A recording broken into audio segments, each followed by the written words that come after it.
Hey, what's going on, everybody? So today we're going to be talking about the SOD Mage DPS pre-raid BiS and talents that you're going to want to take inside the raid.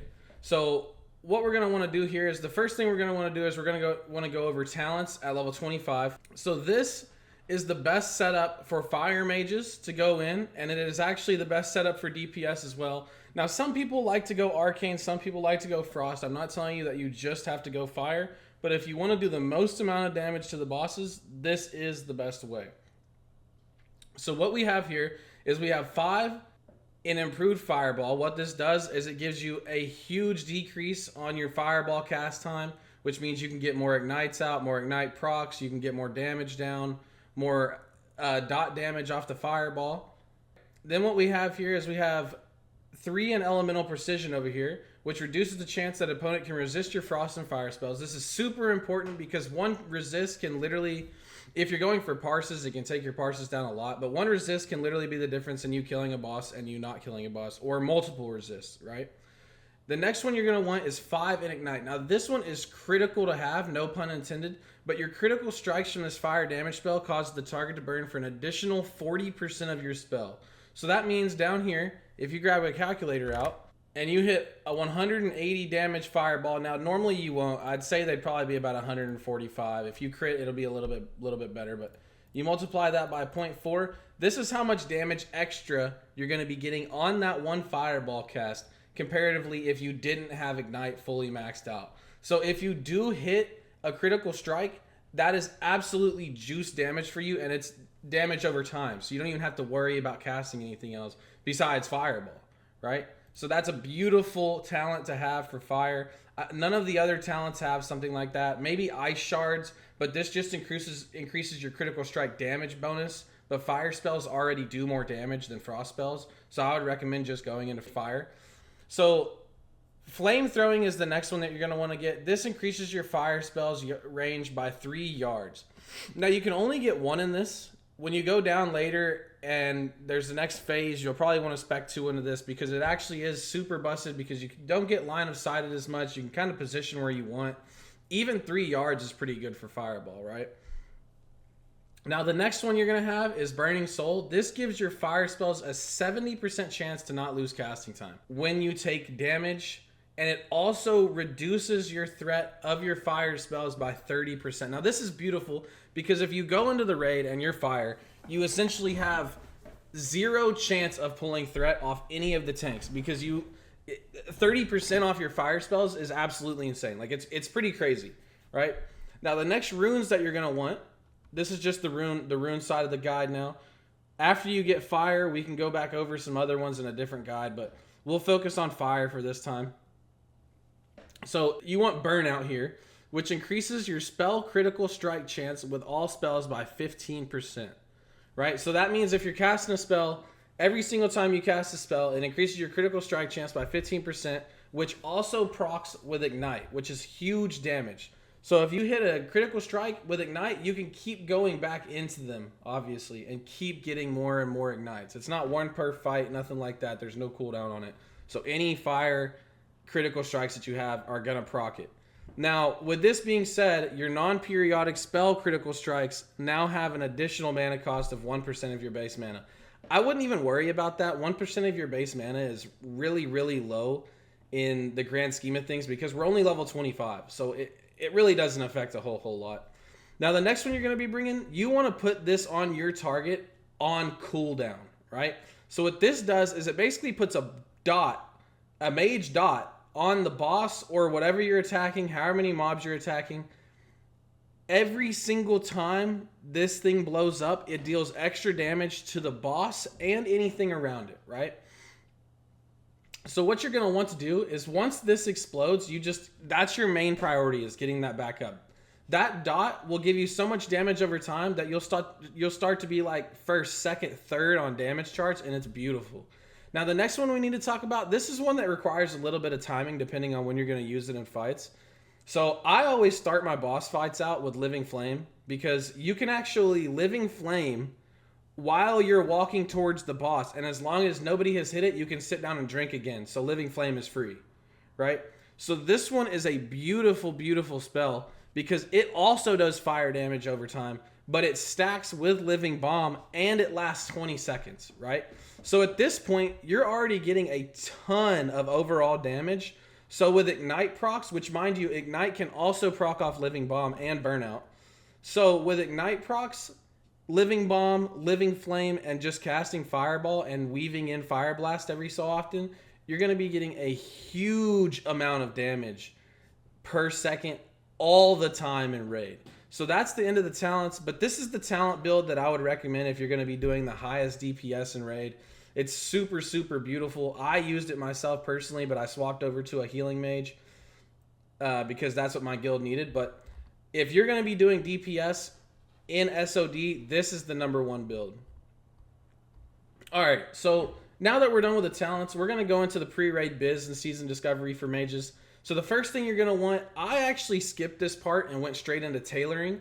So what you can do is you can grab tailoring first and make all the gear that you need. So I already have spider silk boots on my main. I already have some of the other tailoring drops, but you'll get better than those. So the real one that you only need out of tailoring is spider silk boots. Maybe silver threaded pants if you get that on a world drop, and phoenix pants are really beautiful if you can get the fire spells, but you can have somebody make those for you. So as far as this one goes, if you want, you can get tailoring, build your own stuff, save a little bit of gold, and then go straight over and swap it out for engineering so you can get your helmet, because you can only wear this helmet if you have 120 engineering, right? So this one, it's a pattern that you can buy off the auction house, and then the next phase, for phase 2, there's actually a better one.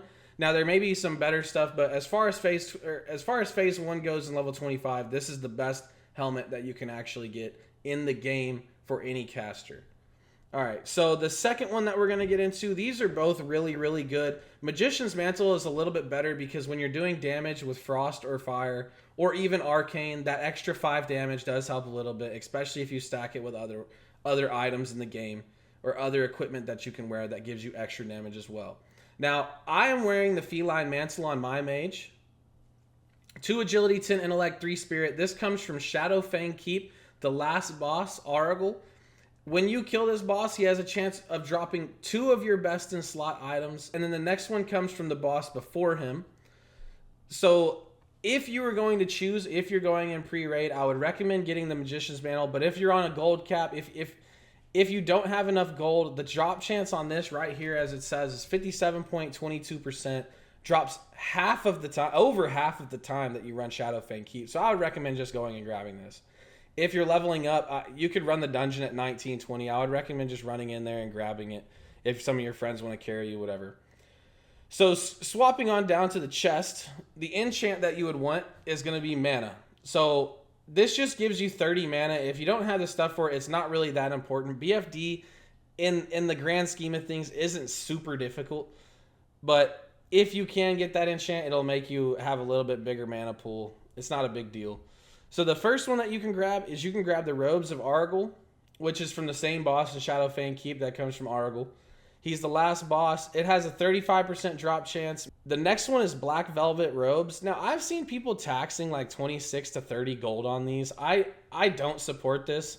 I mean, I get that, you know, capitalism, whatever, like WoW economy, but this one right here is honestly just as good, if not better, because it has 10 spirit, right? The agility is whatever, but the 10 spirit is really, really great. If you want neither of these two, you could also get the 8 intellect, 7 spirit tailoring chest, which is Robes of Arcana. This just comes from your tailoring book. I don't recommend this one. It's super easy to get Robes of Aurigal if you just run it a couple times, so I would just recommend doing that. Now the next one here. If you are in fire spec, Phoenix gloves are made from tailoring, and they are the absolute most busted gloves in the game at level 25. So the Mage Fist gloves, these ones are also pretty good, but I would recommend just getting Phoenix gloves as they're not that expensive. Mage Fists are great because they give you extra stats to cast more, but I wouldn't really worry about those. They cost about 15 to 20 G depending on what server you're on, some of them even higher. We'll go on over here to the pants. So silver threaded pants are a world drop. I've seen these. There's also a one other pair that's level 17, but silver threaded are technically better because they have 1 extra intellect and I believe 1 extra stamina. Now, Both of these pairs of pants, the blue and the green, if you look on the auction house from 17 to 25, I think they're dark weave breeches is what's on the auction house, but this one sells for 12 gold on my server, and the other one sells for 17. So I would recommend just go ahead and getting Phoenix pants because these give you, again, another 10 damage, so that's beautiful. The next ones, you're going to have to do a little bit of Warsong Gulch or Ashen Vale quests. So I would recommend doing both. I believe that this one right here has to do with Ashen Vale. If you go over to Ashen Vale and do some of these quests, you'll be perfectly fine. I would also recommend grinding out all the way up to rank 3. And by rank 3, I literally just mean 3 rank ups in honor, because you will be able to get a couple different things, capes, rings, a lot of different gear that requires honor. It's actually pretty decent if you go and do those. So I would definitely recommend getting on that honor grind and doing every quest in Ashen Vale. That's how you get both of these right here. It's the same thing as the fire, but they also give you 2 mana per 5. So if you have both, you're going to be absolutely juiced in the raid. It's going to be great. So the third ring that you can get is actually from a quest in Deadmines, and the 4th ring is also in Deadmines.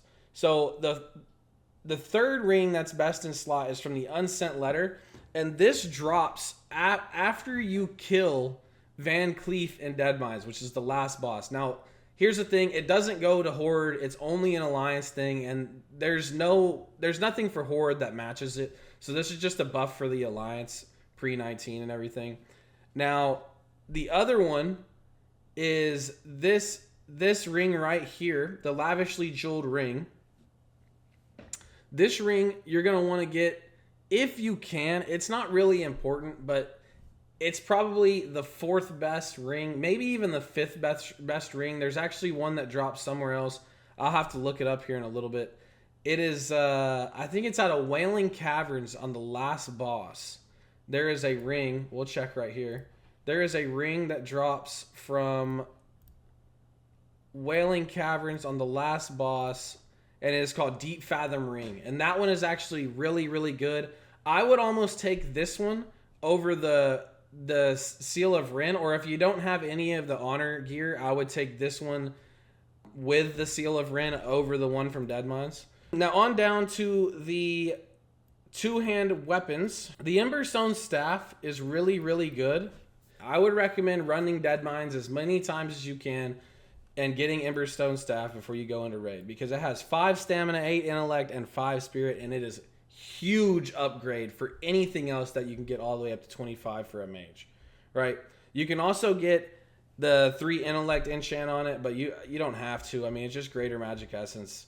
Now here's one that I want to talk about, because I had this drop in hardcore classic 3 or 4 times on 3 different mages, but this item right here is huge. You can get a 4 stamina, 4 intellect, 6 spirit spectral necklace if you farm them out with your friends in South Shore. Both of mine that I got dropped from the Wendigos in the cave in South Shore. If you go north to the very top in Hillsbrad Foothills, absolutely great. If you get this necklace, you are going to be juiced for the raid, and I think there's only one necklace better than it past 25, and that is the one from the raid. So now here's another one right here. There's a cape.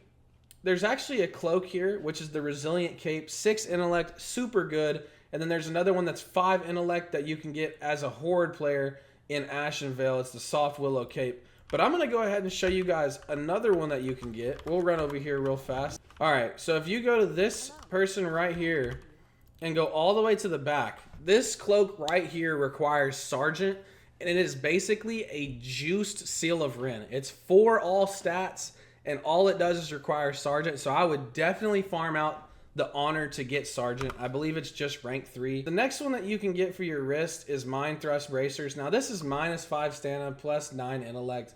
I don't like the -5 stamina because where it's Season of Discovery, you can for sure die by having 50 less health. So I would recommend grabbing 2 stamina, 5 intellect. But if you need anything better, I mean, you could go for the Mind Thrust. They just cost a little bit. Now, the next one that you're going to be wanting is you're going to want the Belt of Argyle. This one drops from Argyle in SFK again, which is in Silver Pine Forest for those of you guys that haven't been there. If you're on Alliance, you're going to have to run all the way to SFK. If you're on Horde, you know where to go already. It's your dungeon. So now the next one that you're going to want for your feet, Spider Silk boots are the #1 boots for casters going into raid for any caster. I got these. They cost about 15 gold to craft if you have tailoring. These ones right here are a good second, but people will still tax on these. I believe they're selling for 7 to 8 G. I would recommend just getting your Spider Silk boots. If you want, you can refer to my AoE or my gold guide that I'll be making right after this video. The next one that you can get is also from Warsong. You get a 4 stamina trinket. This is the only trinket you can get unless you have engineering maxed. I would recommend getting this one as well. It's also Warsong friendly, so you need to get over there and do those Ashenvale. But as far as your ranged weapon goes, the wand with the highest DPS, you could get Cookie Stirring Rod. There's a couple other ones, I believe Star Caller. There's a couple other ones for those, but that pretty much ends the best in slot guide. I'll put this link down below for you guys so you can look at it anytime you need. And just try to get these the best you can. I mean, if you don't have them, your raid's not going to be mad at you. Like I said, it's Season of Discovery. People are pumped up anyways. People are happy to play the game. And I hope you guys enjoyed this guide. Don't forget to like and subscribe. I'll have some more content out shortly. Thank you guys so much.